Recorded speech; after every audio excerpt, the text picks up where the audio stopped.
Welcome to the Open House podcast where women talk real estate. I'm Christina Moderis. And I'm Steph Douglas. How's it going? I'm good.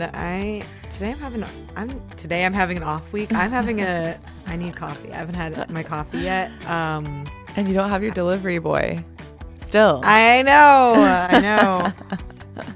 What are you drinking? Is that coffee? Yes, I'm drinking coffee. I need it. I just haven't had it yet, and yeah, but I'm good. You were missed. You were missed at movie night. I know. I'm sorry. I literally was with my friend all day and then was tired, so I fell asleep. We support sleeping. It was good. We watched Brick, which is have you seen it? Oh yeah. No, I haven't. It was good. You should watch it. Okay, I will. You and Eric. Okay. What else is going on? Just been hanging out and hearing from Eric. Eric's building a tiny house in LA for my sister in the back of her house. The photos are so good. He's like, I mean, I know it looks like it goes fast because we're not there.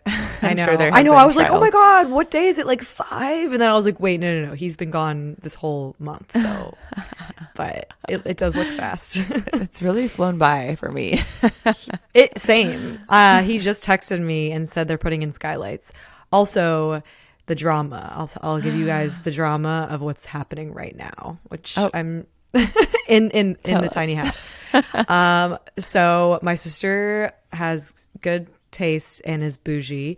And she called me yesterday. I talked to her for like an hour and she was like, I was trying to explain to them like the difference between taste. Like I have taste and they don't. Which is true.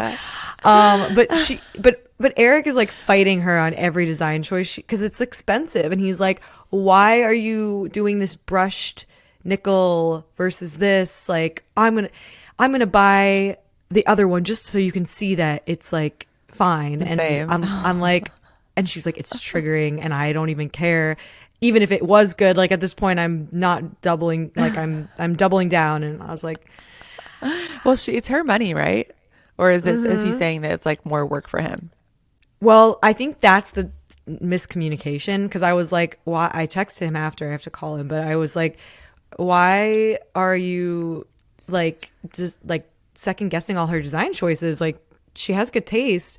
And he was like, no, I'm like, I am saying that my labor it's like all custom. So it's a lot more work than I thought. So it's going to be more expensive. And she's just like, no, it's not. Or something like that. And I think they're just miscommunicating. I think they just like are not understanding each other.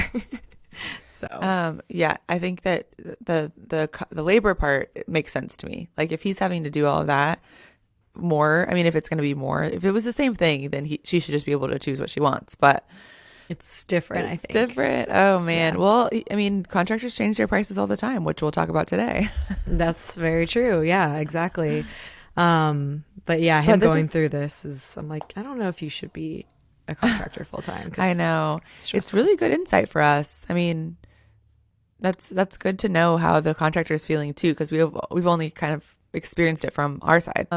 I just got back from Asheville, which so fun. Was so fun. It was so fun. I've never been to North Carolina, I realized. And it's so beautiful. Even now, beautiful.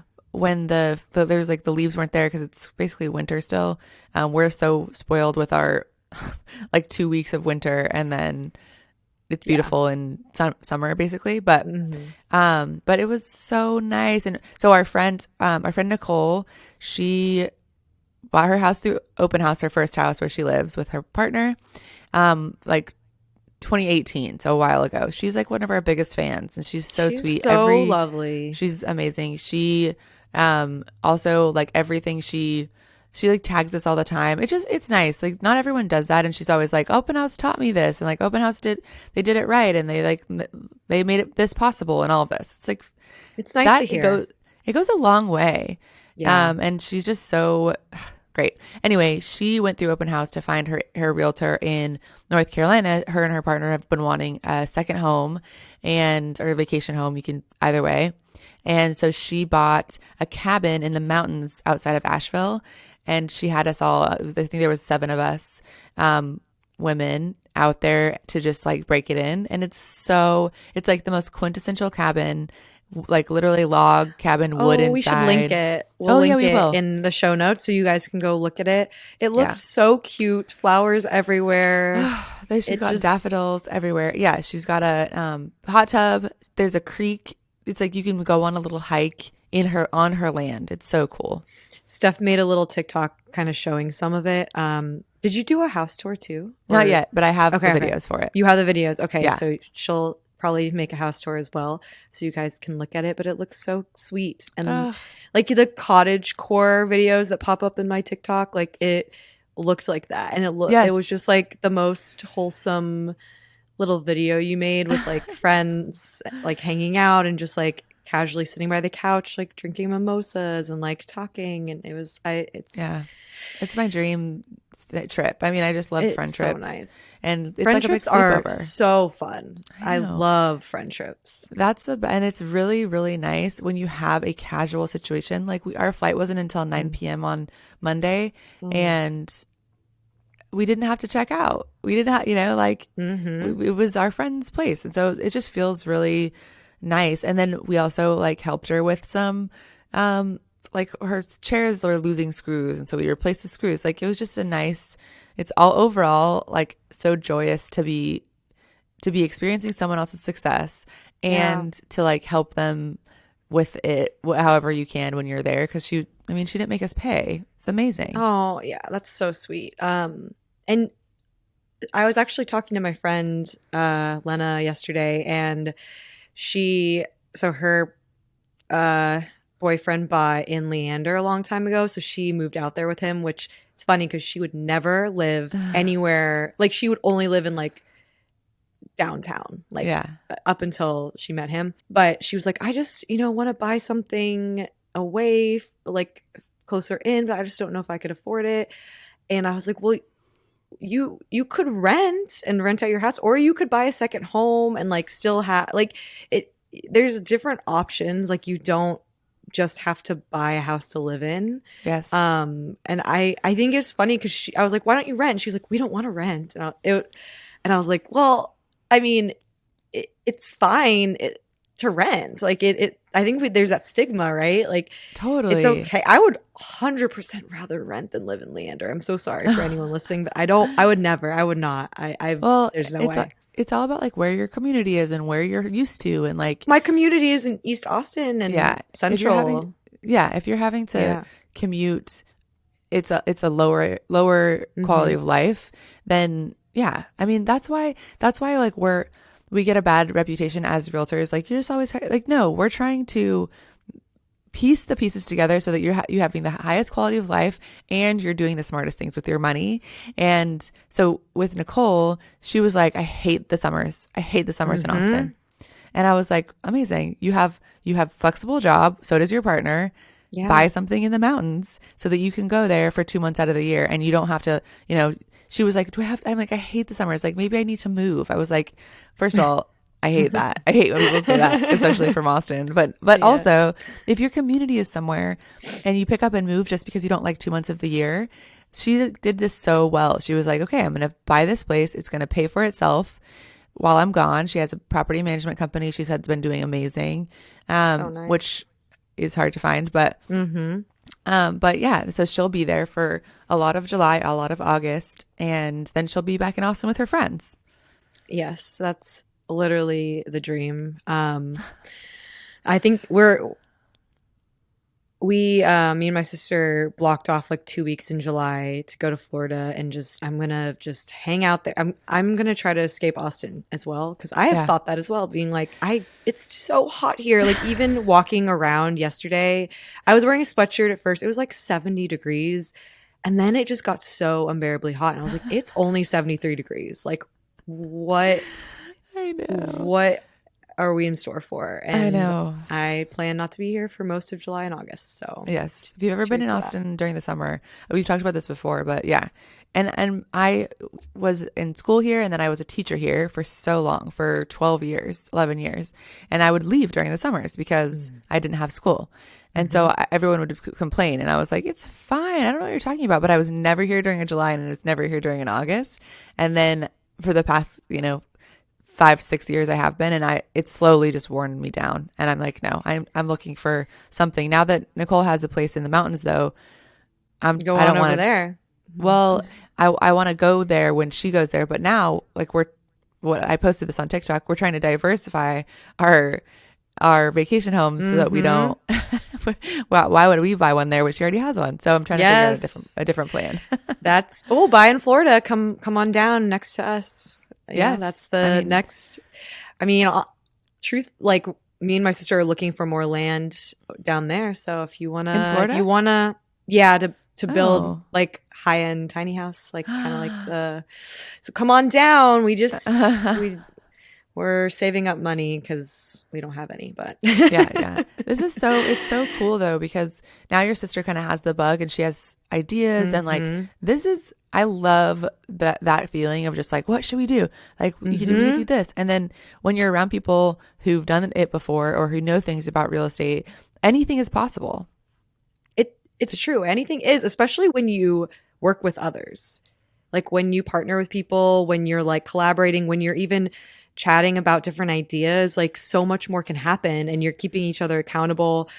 It is hard. It's like you need to find the people who are like that though, because I know there are some friends where I've been saying that for years and years and been like, come on, let's do it. And like, they're just like, I don't know, but that's fine. Like there will definitely be people who will, it's not for everyone, but I do think that it is not for everyone. That is true. But I do think there's a lot of limiting beliefs around it. And there's a lot of resistance to the discomfort and people just wanting to choose their own problems that they already have rather than, we're going to talk about renovation today. It isn't easy. Like there's a lot of stuff that you have to deal with and go through. But the post that I made on TikTok, someone commented like, all of my friends are lawyers and we're not buying second homes, especially not in this economy. Of course you're not. You're lawyers. Like your risk management. You're just like that. When I saw that, I did get a little triggered, but I was like, breathe. It's okay. Because I was also like, funny.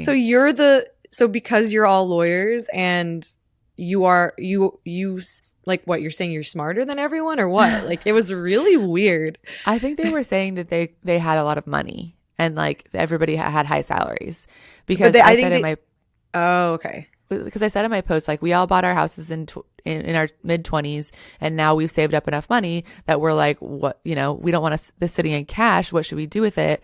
And we're deciding to buy vacation homes.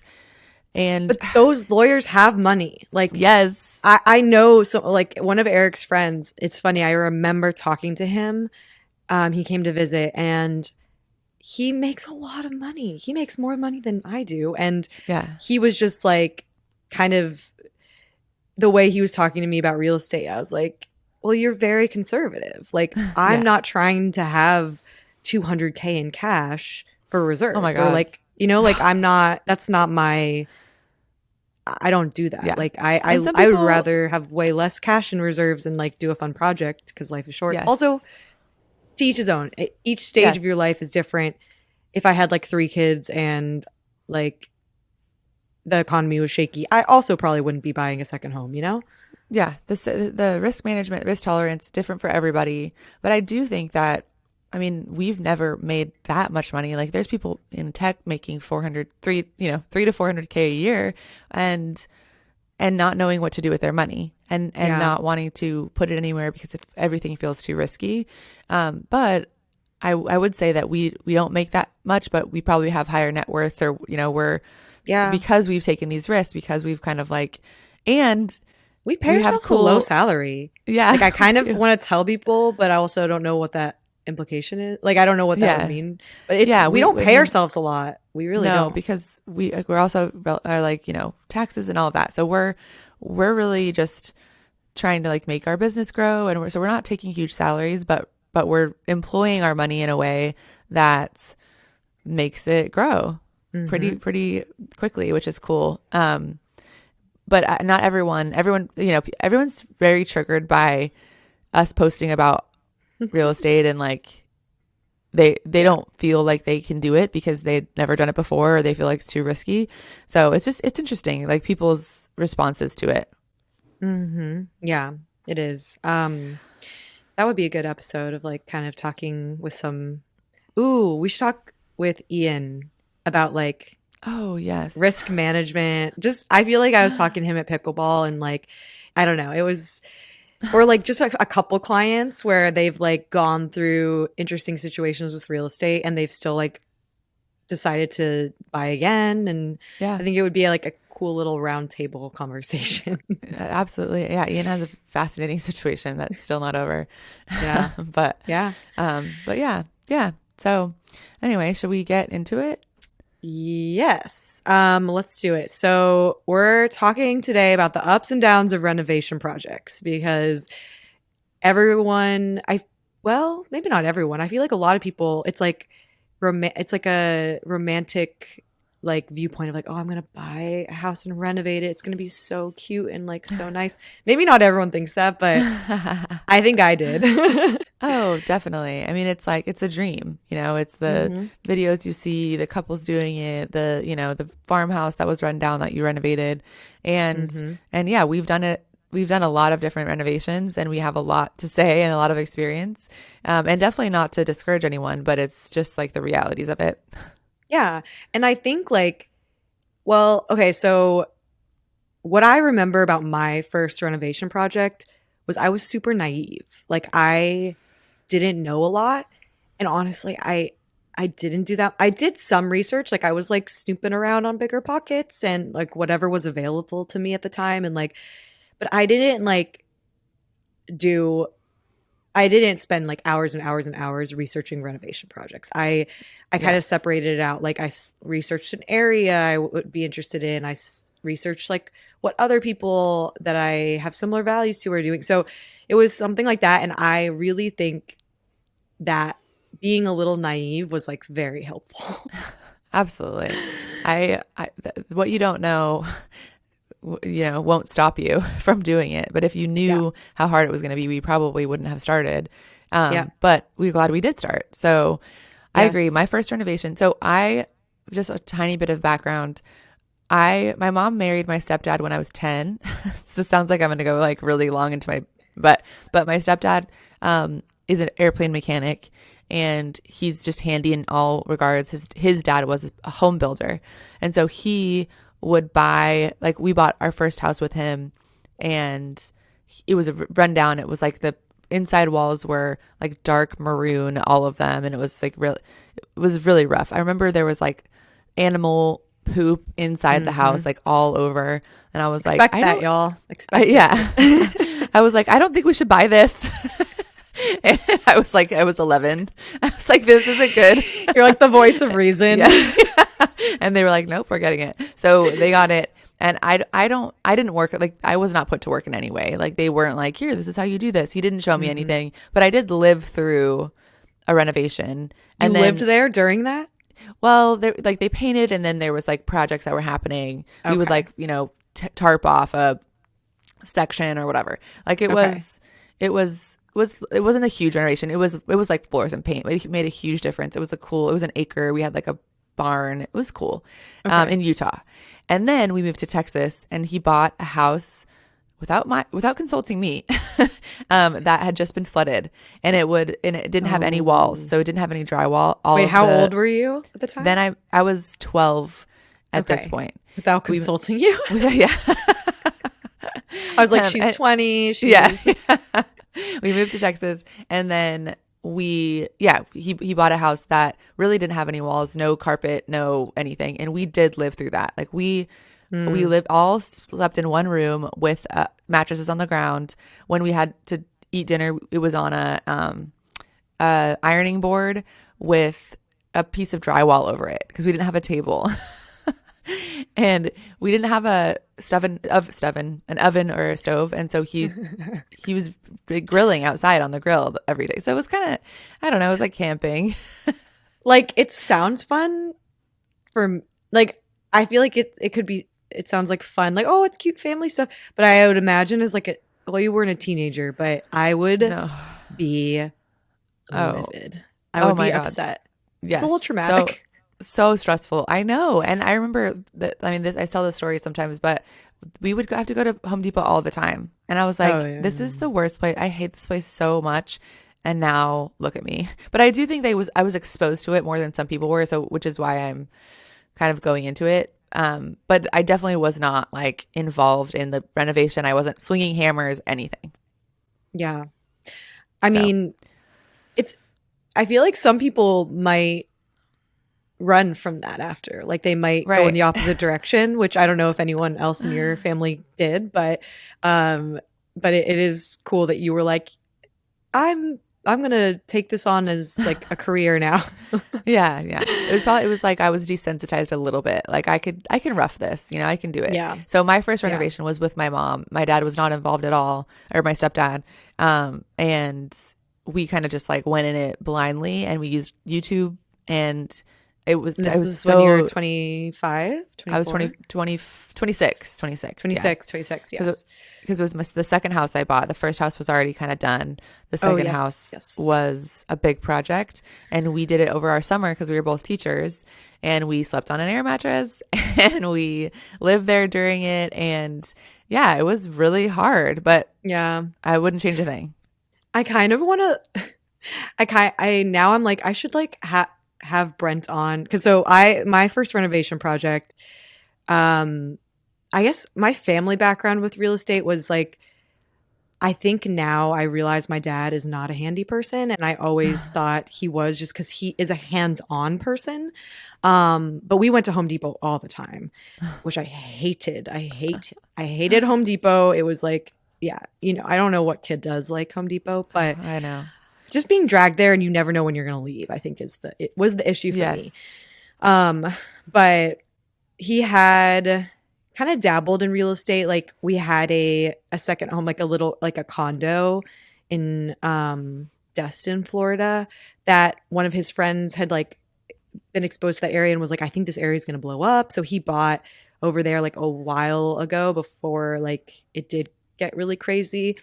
So we had like a 2-bedroom little like condo that we'd rent out over there.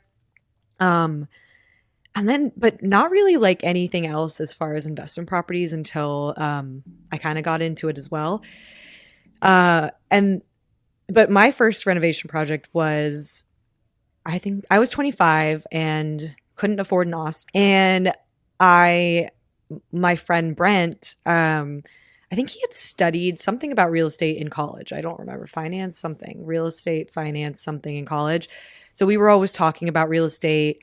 I had helped him. I was a realtor at the time, and I was helping him look for a commercial space in San Antonio. So we kept going down there looking, and I was like interested in buying a place.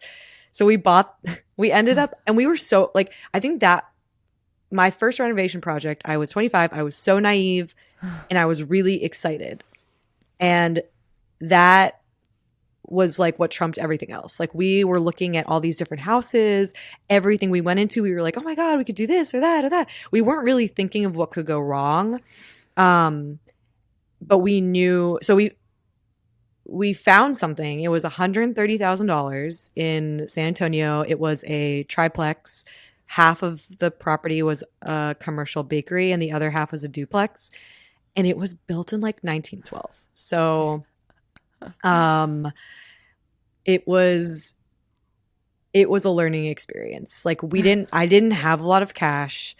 We had plans, like for us it was going to be something that we held on to and then eventually either tore down because it was so bad or like refurbished one of the, like the duplex I think was built separately than the commercial space. So it was like the commercial space was very sturdy. Like I feel like you could have just gutted it and it would have been fine, but the duplex was needing work. So what we were like, let's do the work ourselves. Yeah. Which neither one of us city. In a different city. Yeah. Man, I mean, we hired someone to do the foundation. But we, I remember that we went to Home Depot. Luckily the Home Depot was only like 12 minutes away. We went to Home Depot in one day, 10 times, 10 times, 10. Like I literally went back to check the statements and was like 1, 2, 3. Our child selves are so mad at us. Literally, it was, but like, and it was like the last, which I guess we'll talk about too, but um so I think from that project I learned that I liked getting my hands dirty 5 to 10% of the project, and the rest I would like to hire out, because we like what we try to do. It was so funny. I really do. I maybe we should talk to him about this. It was just really a funny project. We like did the floors ourselves, and I didn't. So he did one room and I was doing the other room. And then he walked into my room and he was like, "Did you not like I didn't stagger the floors. Yeah, I just like put them all in one line." And I was like, so "Wait, what? We've What do you all seen mean?" that. Yeah. That's so good. And then I was so cheap because I didn't have any money. I was like, "Why did you do this, Brent?" Like, yeah. but like we didn't get a hotel while we were there. We stayed in the place. So I slept in like one of the rooms and he slept in the kitchen, which we woke. It was also the one day that it got to like 20 degrees and it was freezing. We didn't bring nearly enough blankets or anything. And so the next day I woke up and he was like, "I didn't sleep at all. There were rats." So in the kitchen, underneath the sink, there were holes. So we just like filled it with foam. And he was like, "All I heard was the rats like scratching at the foam, trying to get in." And I was like, oh my God. I'm so happy to be past that. But it's funny. Great memories. Yeah. And we bonded. Like, it was so fun. I will say the last part of any project, as you know, Steph, is the Oh my God. worst. We were like just trying to get it ready to rent. And I was walking out the door and I dumped a gallon of paint in the closet. And I just was like, "Oh God." So defeated. Leave it. I did leave. I left it. It was like, I was like, I can't. I don't care. I Oh don't my care. God. I left it. It is so hard. So we talked about like I don't even know what we should call this, but maybe the roller coaster. But I do think it's more of like a upside down bell curve of feelings while you're doing a renovation, and you start at the top and you're so excited and you see the potential and you're like, "This is going to be great. Like, we could definitely do this." We have unrealistic expectations, and then you continue to go through the project and you dip lower and lower and lower, and then finally there is a trough where you're like, "This is not, we're not going to be like, I don't know that this is possible." Like, you get so low, and then you push through, cry. and you cry on the floor. Yeah, you cry. and then you push through, and it comes back up, and you end the project on a high equal to the beginning, or maybe higher. In best cases, you're higher than when you started. Yeah, it was, and like, it was such a fun project. Like, I also think it brings you closer to whoever you do a project with. Like, I've done a project with my sister. I think we're way closer now. Me and you've done projects together. Yeah. We're closer now. Like, I mean, we also have a business, so whatever. But like, after we did that project, like, also it was fun to do it, even though it was hard. I think I also learned that I liked partnering. Like, with my first renovation project, I learned that like I like partnering on projects and like dividing and conquering, and each one of us like working with our natural skill sets. So yeah, it was totally. nice. It's so much better to have multiple people on it, especially if you're good at being around people and communicating and all of that. But I also think that like you kind of figure out what parts of it you like. You said you liked getting your hands dirty 5 to 10% of the time. Like, yeah, I like brute force. I don't like the finished stuff. I don't want to paint. I don't want to be responsible for like how something looks specifically, but I can do like the structural, like the behind the scenes stuff. I love to work with wood. I like to use power tools. But I also don't, the final 10%, someone else can come in and do all of that. Oh, that's like a good point. We should do that for our next project. Like, write down all the things you want to do and all the things you don't want to do. Ooh, and yeah. then I think that would be really cool. And then like, and more fun, because we would feel like we contributed more. Because I think like the last project we did some stuff, but not really that much. Where like I even with that house, we can go back, the retreat house, and like be like, okay, what what would you want to do and what would you definitely not want to do, and then Yes. you'll just feel like you are way more accomplished that way. Absolutely. And we're about to go, me, Christina, her boyfriend, and my boyfriend, um, are going to go up there and like make a list of everything that needs to happen and then go to Home Depot and then buy everything and do it Mm-hmm. ourselves. And it's going to be so fun Mm-hmm. I and know. frustrating, but also fun. It will be. I texted Eric about it and he was like, so we're going to work up there? And I was like, yeah, it's fine. It's Yeah. funny because talking to my sister about like her issues with Eric over there, I'm like, oh, I know. Like, it's funny that like it comes up the same. And I'm like, it's funny. I like learned how he is now. Like, he can seemingly be negative. Like when we walked into the retreat house and we were like, oh, we love it. And he was like, this is wrong and this is wrong and this is wrong. Yeah. And I do think it comes from like, I think like family stuff. Like his dad can be kind of negative and like that I can see how that like translates to how Totally. he is. But I know now, just knowing him, I'm like, it's not negativity, it's like fear and like just wanting to make sure that like things are going to go okay. And I'm like, it's fine. It's fine. So I just Yeah. like try to like not ignore it, but like not get as irritated with it because I get so annoyed because I'm like, when I I'm know. excited or you're excited about a project, it's so annoying when someone's like, well, I don't know about that. I'm like, people go to the moon. What do you mean? Like Yeah. anything can happen. Like, what are you talking about? Yes.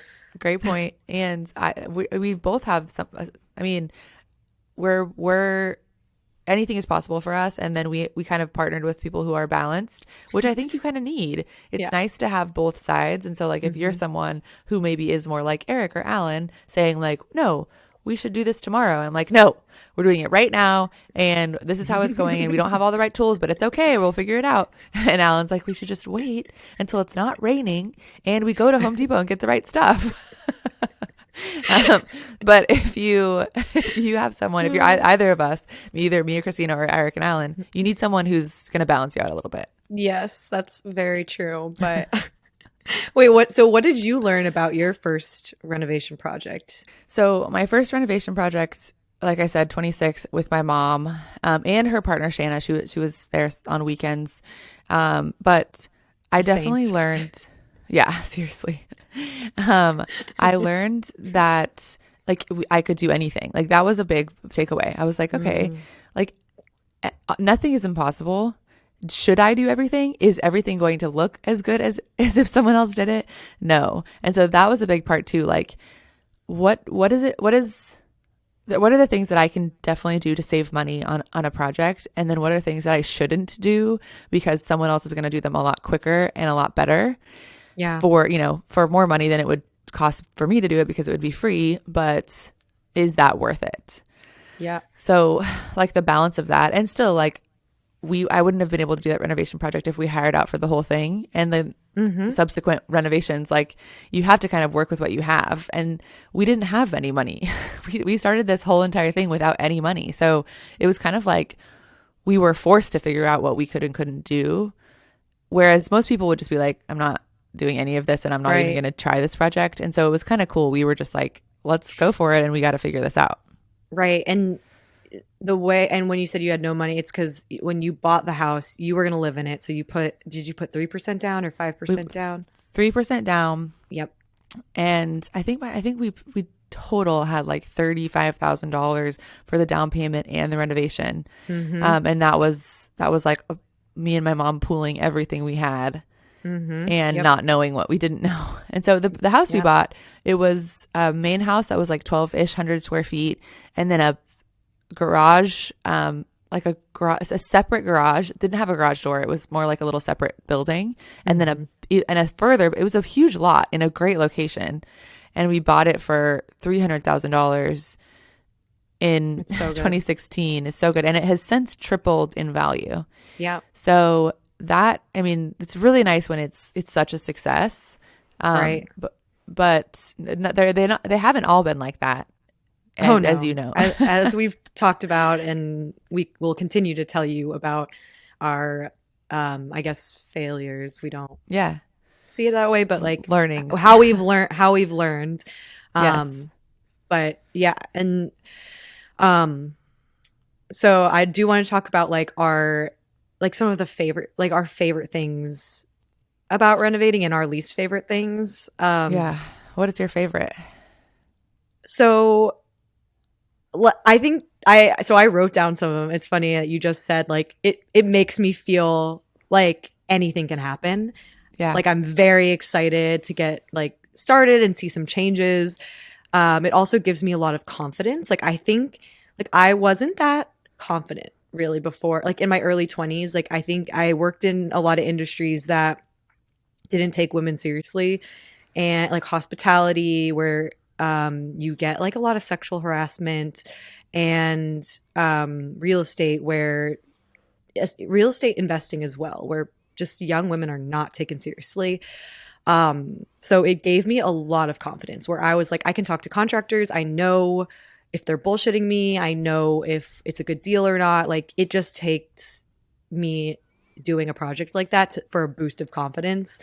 I really love how creative you can get. You can get creative with like your investment strategy, with the way you can get the deal done, like with financing and stuff, and then how, and even with like how you can design the home, and then what you can do with the property after. So it's like there's so much that you can be creative with real estate that I think as I got older, I like I was pretty creative when I was younger. Like I like to draw and read and, you know, act and whatever. And getting older, I kind of lost some of that. So this is a really good creative outlet. I 100% agree. It's so fun.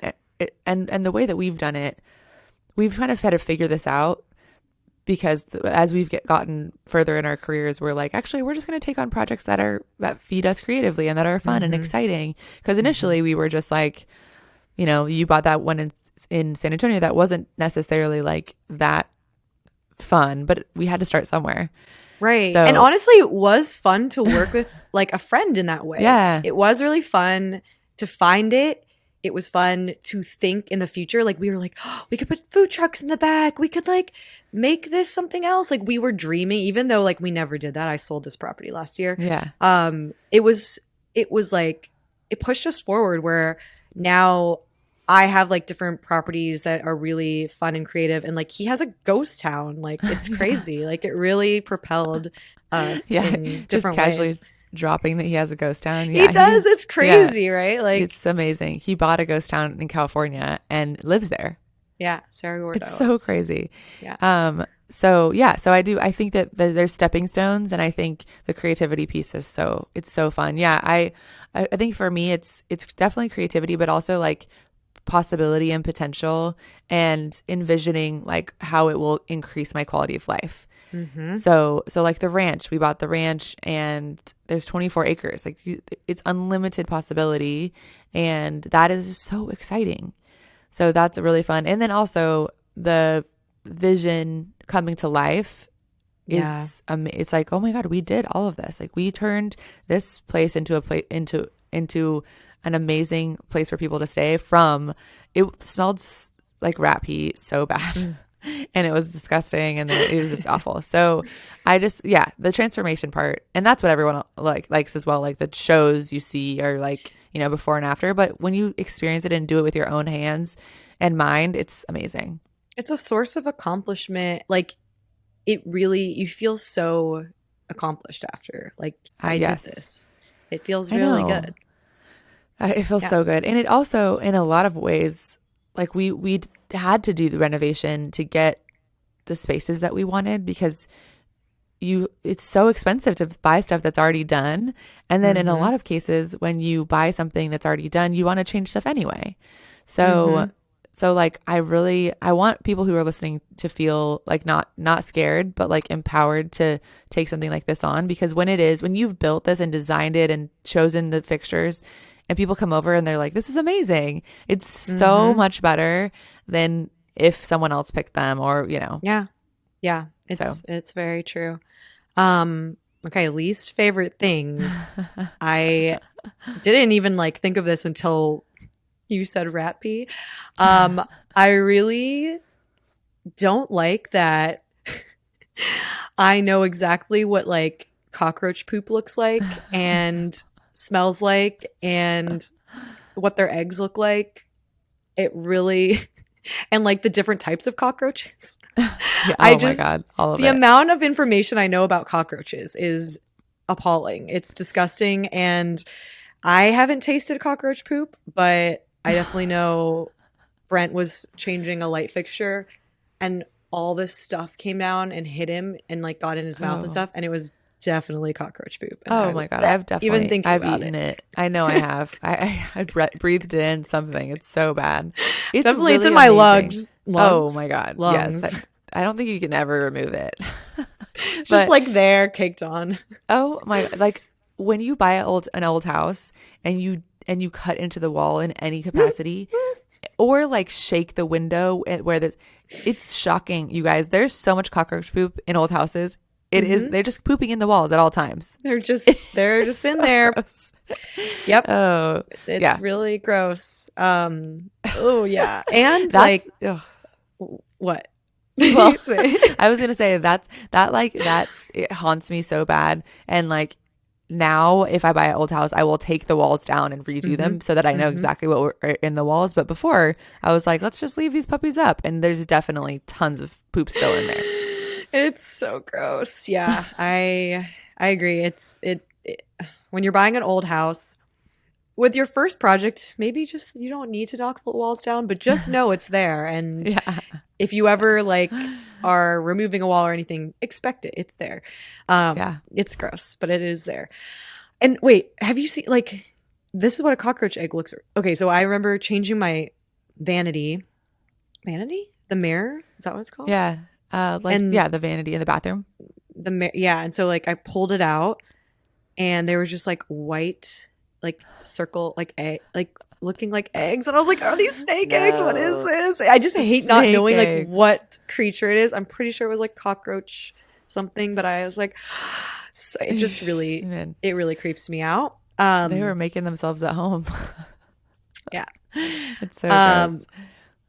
I did also find weird, like, because there's so much cracks and stuff in old houses where I just found like once I just walked out and like there was like a little baby snake just there in my bathroom, and I was like, "Where did you come from?" Oh my God, I know. That doesn't happen in like, a new house.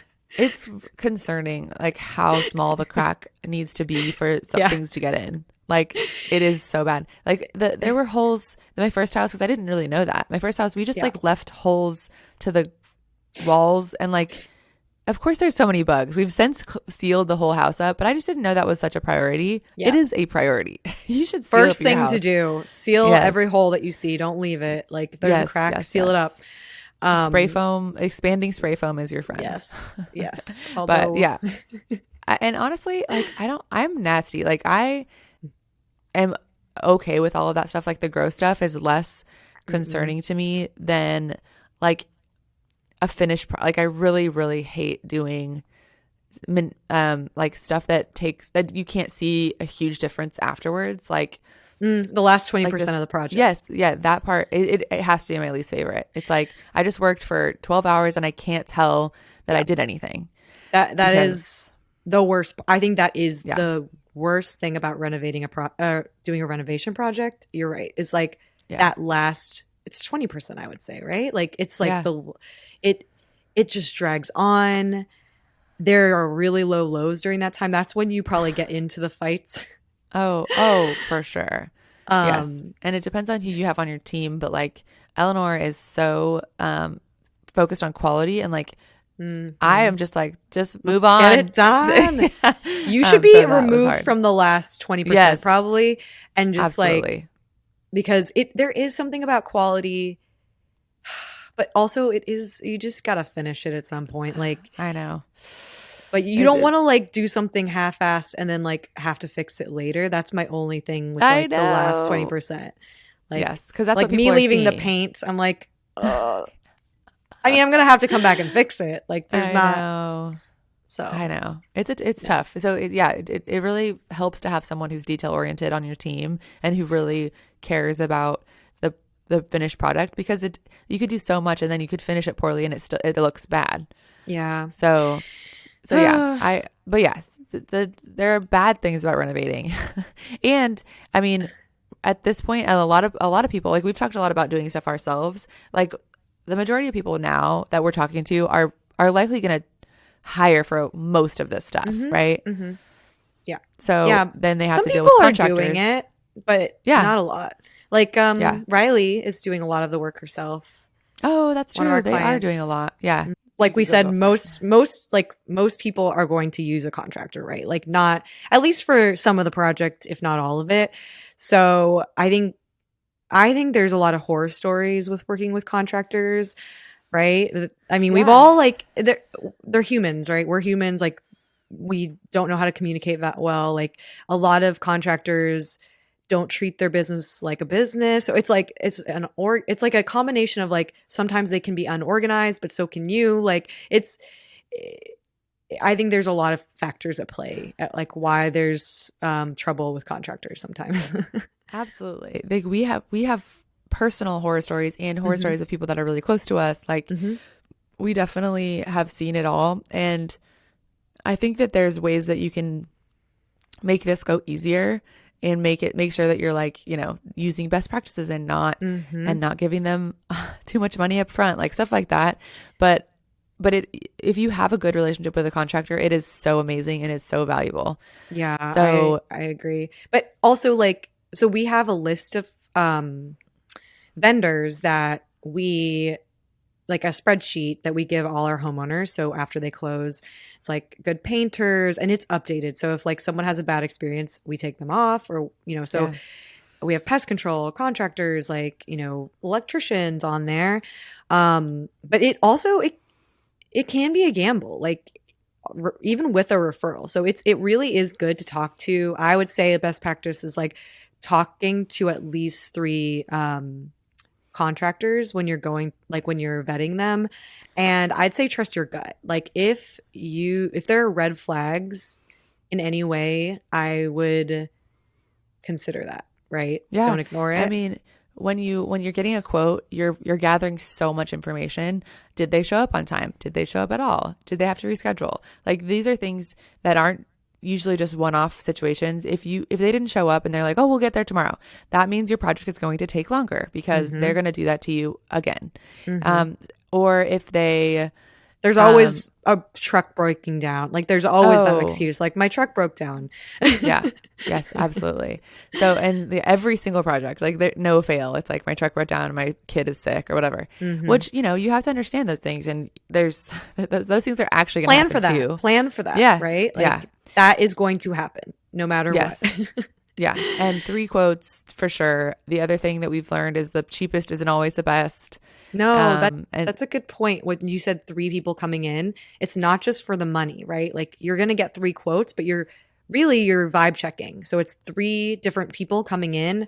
How do you feel working with them? Do you like them? Because like you're going to be working with these people. So absolutely, listen to your gut. Yeah. And then once you choose someone, it cannot stress us enough. And this is something that we've learned in this process, but also in like buying houses with other people. You have to write everything down and you have to both sign it. Like I was working with someone recently or in the past couple of years who would send me like itemized, like exactly what he was going to do. And then I would sign it and he would sign it. And then if we ever had any questions, we would go back to that document and be like, oh, this wasn't included. So this is going to be more expensive for me, or this was included and you said you were going to do it for this price. And so yeah, like that, not everyone does that. Cause like you said, it's an administrative task to write up a contract or write up what you're going to do, but it's so worth it. Right. And those are for like bigger projects. Sometimes if you're working with a one-off handyman, I mean, I guess they're still going to write it down typically of like what we both agree with, And then like, what is it that's included in this? So like you're changing the door. Amazing. Are you doing the trim? Are you painting after? Is it going to be perfect for me once you are done? Or do I have to do some of that stuff myself or hire another tradesperson to come in and paint that? It's like being as detailed as possible will be good for you in the long run. And it's hard to do that when you don't know a lot. But I would just be, try to think of everything and think about the finished product, what you want it to look like, and then go through that. Like, are you going to leave me with work to do after this. Right. And I would say a lot of people listening are probably newbies. So be detailed, but also know that contractors, it's a competitive market, right? Like, so they can choose not to work with you. If you're being too annoying, like, they might be like, you're going to be a nightmare because you don't know what you're talking about and you keep demanding things. I would say just be like, if you're going to be a demanding client, just be careful. Like, you're not paying them that much often. Like, for their labor, like, you're paying a price of like, and usually I would say often, like, it's not including materials. You ask that, right? Like, ask, does this quote include materials? What materials do I need to grab? But like, we be diligent and be thorough, but don't be annoying. And it is really hard to know if you are being thorough or annoying.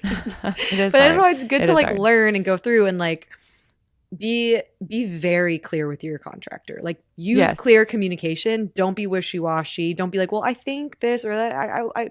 I want, be very clear, because they are not designers. They're not like your therapist. They're there to just do a job. That's the other thing I would say is like, try to be as clear as you can up front before they come over, because I know it's easy to be like, well, I don't know, maybe I'll put it here, but maybe I'll put it there. And you're trying to like kind of ask them things, which does happen. It's still going to happen, but be as clear as you can about your vision for the end product, because when you're wishy-washy, it just creates miscommunication and it can create conflict. Very true. I would also say the best practice for renovation project is do not pay too much upfront. I have this is like, just don't do it. Like, there's like a kind of a standard percentage of what you can pay them depending on the project. But if they're asking for 50% upfront, no, red flag. No. Do not do that. Run. And so this might be getting a little bit in the weeds, but people might appreciate it. Like, most of the time the materials are not going to be included, and hopefully that's the case, because you get to choose like what vanity you want or whatever. You want to choose those things, but they're going to need to go to Home Depot and get stuff for the stuff that you don't have to actually pick out, like the wood and the whatever, the nails, and that stuff does add up. So keep that in mind, but also make sure that you know, like those people who are the contractors that are going to get the stuff, if you're paying, like, they can call you from Home Depot and you can pay. They don't need money up front, because if you're paying for the materials, they go to Home Depot, you pay for it. And then I have a contractor right now who's amazing. He doesn't ask for anything up front. And then he calls me when he's at Home Depot, I pay for the materials, and he gets started that way. And then as the project goes on, I'll pay him for his labor, because he's already done the labor. Usually you do the work and then you get paid for it. Yeah, and it depends on the project. Like, when we did our Florida project, they wanted, I think it was 20 to 30% upfront, and that was because they were starting on the bathroom, and that was going to be like a labor-intensive situation. So, and I don't think they paid for the materials. So I just because I didn't want to like call every time for the Home Depot. It was just like, we were already renovating from afar. I was just like, go for it. So we paid them. It makes sense. 30%. It makes sense to pay a little bit. Yeah. Yeah. We paid them 30%. This is also, keep in mind, like a gut, like we gutted this house. So we gave them 30%, and then we didn't have to pay them again until like 2 months later. That's great. Which was nice. And then if you do that, if you do pay them up front, which a lot of contractors will have you do that. So like that will be pretty normal. I think that's the standard, is for a bigger project, 30%. 20 to 30%. Yeah. But that, in that case, you should have a signed contract, like, so that you can, if for some reason they like go away with all of your money, because 20 to 30% of a project could be quite a lot. It was a lot. If they just jet from you, which is a grift that people do, then you can, have a contract that you can use if you want to pursue that. Yeah, I think we gave them like $23,000, which was like, that was a lot. I know, it's scary. But yeah, they did it. They luckily, I mean, in the end, the last 20%, didn't love working with them, but the first part of the project, especially when we were managing them from afar, it Yeah. was fine. But it's even with And that's, contractors, that last 10 to yes. 20% is so annoying. Yes. And And that's often when they leave, right? Like that's often when they go to other projects is the last 20% because yep. they're like, well, the majority's done. And so they'll start bigger projects, and then that's when it slows down where you're like, hello, you said you were coming Yeah. to put on the toilet or whatever. Like what's going on? So It is so frustrating. And just remember, like, your relationship with your contractor will change along the process, and that is okay. But if you're continuing to be very clear with them, if you started being clear and you continue being clear, it's so much easier. So like, yes, you'll have a fun, maybe like a nice relationship with this person, but that doesn't mean that you can't be firm or clear, and vice versa. This is a good time to practice your communication, because yes, it's okay to ask for what you clear is what you kind. said. Yeah. Right? We're not here being buddy like, oh my gosh, no, that's totally fine. Like, no, you're like, well, and you don't have to be rude. It's simply clear. Like, you told me Yeah. you were going to do this at this time. What needs to change for you to do that? It's like very clear, not, Yeah. but just no fluff there. That's why getting stuff in writing helps so much, because you can go back like, no, you said you were going to do this. This is not me being unreasonable. We already talked about this. So, But yeah, so when you're vetting contractors, also asking like how much do you usually take up front for a project? So being clear about that. So when when the work starts and they're like 20%, please, and you're like, oh, wait, I didn't know. What are you talking about? Like, just ask that kind of question. We also have homeschool on YouTube, where there are videos directly about like how to work with contractors. I think we'll link some of those videos on the show notes so you can just go directly and watch them. But we talk a lot about this as well. And yeah. I guess we talked about that, like not being a pushover and like being very clear. Yes. And I also think that getting an itemized list of what needs to happen. I keep on coming back to this, writing stuff down, but a lot of contractors will just give you like a large, broad price, and you're like, okay, for me, I like to give the contractor everything up front. Like, this is everything I want, and then they can give me itemized, and I can take stuff off if for some reason I could do that, or if Right. this is going to be too pricey. So just be clear about that too. Like, I need an itemized list of what's going to happen and how much each thing is going to cost. Right. And do know that custom work is double the price, if not more, because there's a standard way of doing things, right? Like, even in for the bathroom in Florida, we wanted so in one bathroom we had a vanity, which is very straightforward, right? Like, in the itemized line they were like, install vanity, and then but the other bathroom we wanted wood slabs built in, like 2 large wood slabs built in, and that was like a custom charge, and we let them know up front. And then so now you see the issues with like my sister and Eric working right now is like the she's adding things in now, being like, I want a skylight. I mean, I think they knew that. I'm just giving an example, but like, and they're like, wait, a skylight, that's more work, or like this kind of window is going to take us more time or whatever. And like, being the client, you have to understand that and not and know that will be more expensive, especially if you make changes later, which I feel like typically happens. We'll be like, wait, we do want the like, we didn't think about this in our Florida house. We wanted all the doors replaced, but we didn't think about all the hinges. We're like, oh yes, and all the outlets. We want all the outlets changed and all the hinges. So it's worth it to think it all through. It's worth it to spend real time on that, because you want to minimize, they're called change orders, and change orders a lot of times work out to be a lot more expensive than it would have been just telling them up front, because that's a change in their scope of work. It's a change in their timeline. It's a change in all of these things that is an inconvenience.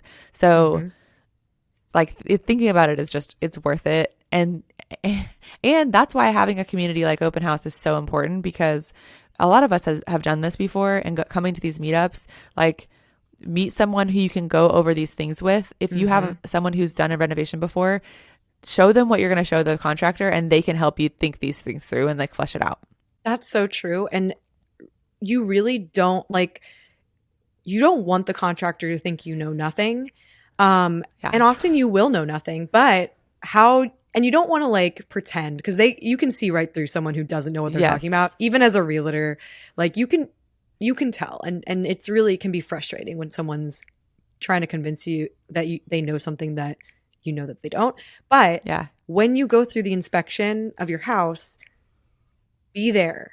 Go ask specific questions. If you're like embarrassed that you don't know something, let that go and ask the question and take notes. So when you do talk to a contractor, you really know what they're talking about and you know what needs to be done. Absolutely.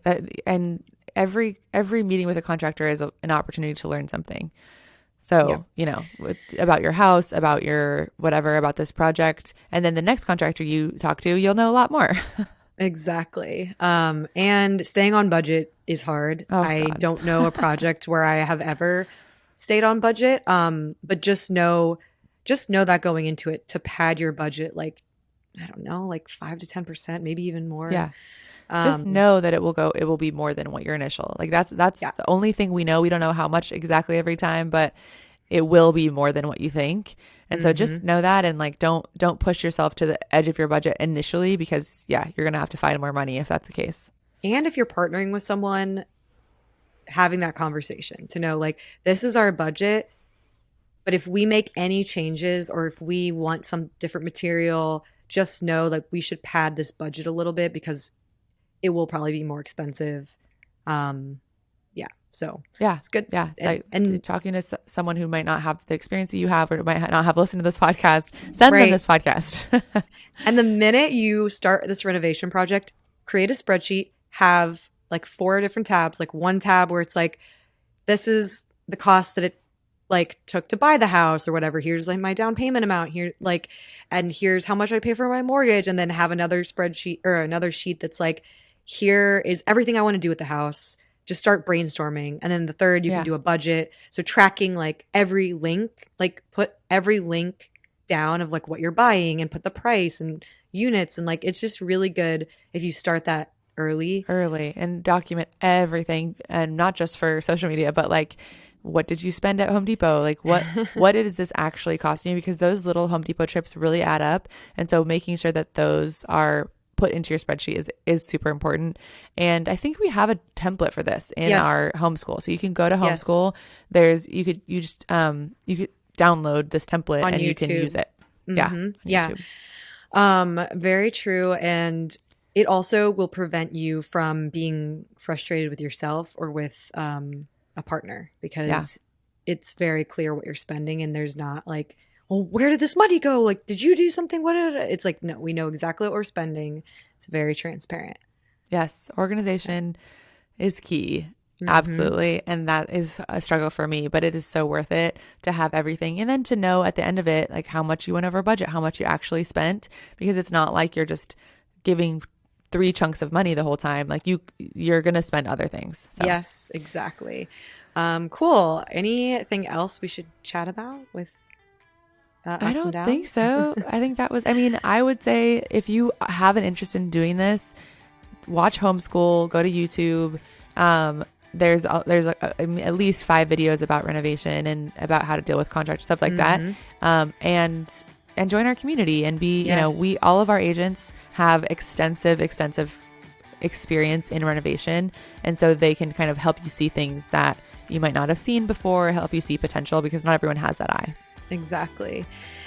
Oh man. Well, excited to do a new renovation project very soon, hopefully. Me too. I know, this got me excited. I was like this is, it's been a while. It's been since the retreat house, basically. Yeah, I know. So, well, next up, hopefully office, which will be very yes. Cute. Oh my God. We'll update everybody out on that next episode. Yes. Okay. See you all next week. Bye. Bye.